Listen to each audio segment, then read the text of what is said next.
ISIS का झंडा दुनिया में फहराने का दावा करने वाले बगदादी का अंत अब करीब आ गया है, क्योंकि इराक के दूसरे सबसे बड़े शहर मोसुल से बगदादी का सफाया हो गया है। करीब 850 साल पुरानी अल नूरी मस्जिद से आईएसआईएस के आतंक को बेदखल कर दिया गया है। आईएसआईएस अब सिर्फ सीरिया के रक्का में अपने लड़ाकों के होने का दावा कर सकता है और वहां से भी बगदादी का बचना अब मुश्किल दिखाई देता है।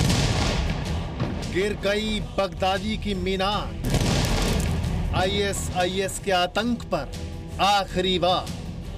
बगदादी की इस तस्वीर को ध्यान से देखिए, जिस मस्जिद में 2014 में अबू बकर अल बगदादी ने इस्लामी खिलाफत की घोषणा की थी, आज वही मस्जिद पूरी तरह तबाह हो चुकी है।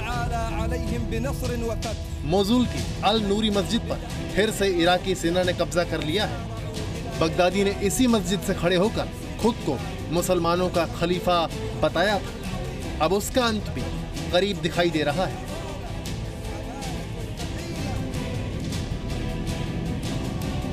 इराक के दूसरे सबसे बड़े शहर मोसुल को इस्लामिक स्टेट के कब्जे से मुक्त घोषित कर दिया गया है। करीब 850 साल पुरानी शहर की इराकी फौज ने कब्जा कर लिया है, जिसके बाद प्रधानमंत्री हैदर अल अबादी ने एक बयान जारी कर ये घोषणा की।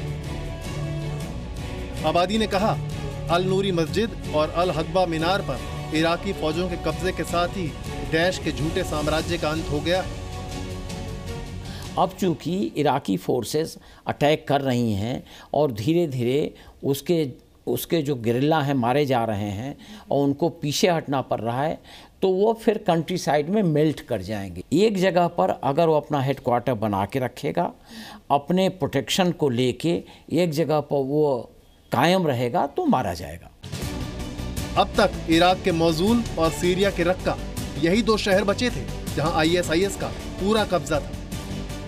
लेकिन इराक के मोसुल में आईएसआईएस का पूरी तरह सफाया हो गया है, जिसके बाद आईएसआईएस की कोशिश अब अपने आखिरी और मजबूत गढ़ सीरिया के रक्का शहर को बचाने की होगी, जहां सेना का ऑपरेशन आसान नहीं रहेगा। ये लोग ख़त्म नहीं हो गए, ये सिर्फ वहाँ से इनको इस समय उनका बेस तबाह कर दिया गया है इराक की आर्मी ने, और अभी ये इन्होंने अफ़गानिस्तान में शिफ्ट कर लिया है। अफ़गानिस्तान के अंदर जो पाकिस्तानी ट्रेन कर रहा है इनके वहाँ के जो लोग, उनको भी अभी ये आईएस उनको ख़त्म कर रहा है।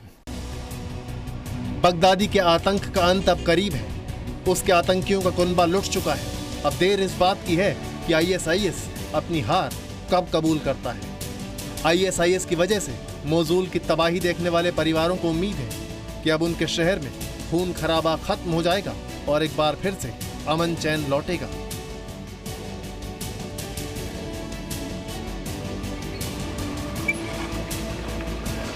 अब तक सीरिया में एंटी आईएसआईएस ऑपरेशन में सीरिया के हजारों सैनिक अपनी जान गंवा चुके हैं। सीरिया की मदद रूस कर रहा है।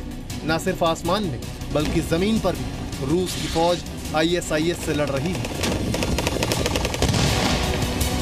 सीरिया के रक्का में कुर्दिश फौजों ने आईएस के लड़ाकों को चारों तरफ से घेर लिया है।